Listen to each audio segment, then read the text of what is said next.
আমার চ্যানেলের তরফ থেকে আপনাদের সবাইকে জানাই শুভ মকর সংক্রান্তির আন্তরিক প্রীতি শুভেচ্ছা এবং ভালোবাসা। প্রীতি শুভেচ্ছা ও ভালোবাসা জানিয়ে সরাসরি চলে যাচ্ছি আজকে রেসিপিতে। আজকে মকর সংক্রান্তির একটা রীতি আছে যে মকর সংক্রান্তির টাটকা গুড় পিঠে বানাতে হয়। আমি আজ গুড় পিঠে বানাবো, সে নিয়ে আবার রান্না করবো না। এর আমি এখানে গুড় পিঠে বানানোর জন্য চারটে রকম 400 গ্রামের মতো। আর গুড় পিঠেটা কোনো ফলের গুঁড়িতে হয় না বা শুকনো চালের গুঁড়িতে হয় না, এটা চাল ভিজিয়ে রেখেছিলাম, মিক্সি জারে গুঁড়ি করে রেখেছিলাম। এই টাটকা গুঁড়ি, এই টাটকা গুঁড়ি দিয়ে গুড় পিঠে বানাবো। আমি বেশি কাঁচা গুঁড়ি দিয়ে গুড় পিঠে বানাবো না, গুড়টা গরম করে নেবো। তো চলো গুড়টা গরম করে নেবো। গুড় পিঠে বানানোর জন্য গুড়টা বসে দিচ্ছি, তখন আগে গরম হয়ে যাক গুড়টা, তারপর ফিরে আসছি। দুটো গুড়ে গরম হয়ে গেছে, গুড়টা বানানোর জন্য কড়াই তৈরি হয়ে এসেছে, গুড়টা বাড়িয়ে দিচ্ছি। গুড়টা খুব ভালোভাবে ভিজিয়ে নিচ্ছি। মিষ্টি ডালের মধ্যে যখন গুড় শুরু করবো, যখন গুড়টা থেকে একটা পোড়া পোড়া বন্ধ আসছে, তখন বুঝবেন গুড় পিঠে বানানোর জন্য গুড়টা পুরোপুরি রেডি হয়ে গেছে। গুড়টা মসুর ফুলের মতো ফুটতে শুরু হয়ে গেছে, গুড়টা থেকে একটা পোড়া পোড়া গন্ধ আসছে। এখন গ্যাসের ফ্লেমটা অফ করে দিচ্ছি। ঢাকা দিয়ে এভাবে নেড়ে নেড়ে গুড়টাকে মোটামুটি একটু ঠান্ডা করে নিচ্ছি। তারপর ওর মধ্যে গুঁড়িটা রাখতে হবে। ওভেন থেকে নামানোর পর ঢাকা দিয়ে নাড়াচাড়া করে গুড়টা কিছুটা ঠান্ডা করে নিচ্ছি। গরম অবস্থাতে গুঁড়ি অ্যাড করবো, অল্প করে গুঁড়ি দেবো আর নাড়তে থাকবো।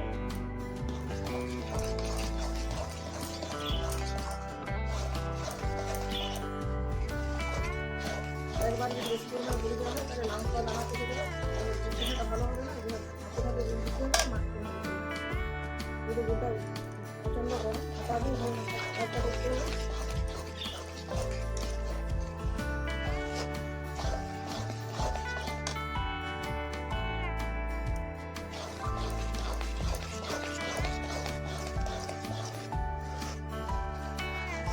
রাখবার পরে কিছুটা করে পরিমাণ ভিজা গুঁড়ি দিয়ে বারবার মেশিনের মিশ্রণটা তৈরি করে নিচ্ছি।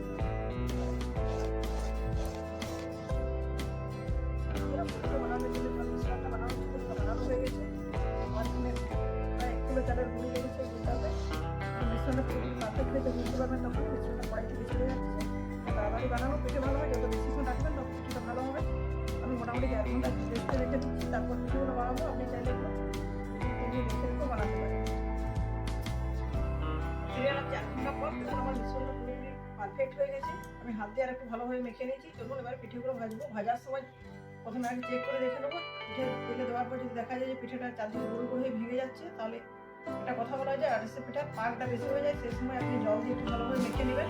অত যদি ঠিক না হয় একটু মুড়ি দিয়ে মেখে নেবেন। তো চলুন আগে চেক করে দেখি। কড়াইতে বসিয়ে দিচ্ছি তেল, সরষের তেলে আমি পিঠেগুলো ভাজবো। তেলটা আগে থেকে বসিয়েছি, গরম হয়ে গেছে। একটু মিশ্রণ দিয়ে দেখে নিচ্ছি চেক করে মিশ্রণের পারফেক্ট আছে।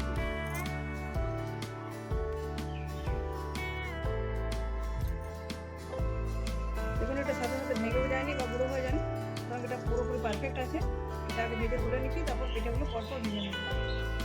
পিঠাটা দেখুন ভালোভাবে ভাজা হয়ে গেছে, তেল থেকে তুলে নিচ্ছি। এবার বাকি পিঠাটা ভেজে নেব। ভেজার জন্য হাত দিয়ে করতে পারে। আমি একটা পলিথিনের এরকম কাগজ নিয়েছি, মিশ্রণ দিয়ে চাপ দিয়ে দিচ্ছি, মোটামুটি একটু বেলে দিচ্ছি, তারপর গরম তেলে ছেড়ে দিচ্ছি। পিঠেগুলো যখন একটা পিঠ ভাজা হয়ে যাবে, তেল থেকে অটোমেটিক উপরে ভেসে উঠবে। সেই সময় উঠে আরেকটা পিঠ ভেজে নিতে হবে। আমি একবারে 4টে করে পিঠে ভাজবো। পিঠেগুলো একটা পাশ ভাজা হয়ে গেছে, পিঠেগুলো ফোড়া হয়ে উপর দিকে উঠে গেছে। উঠে দিচ্ছে আরেকটা পাশ, পুরোপুরি লুচির মতো ফুলে গেছে পিঠেটা।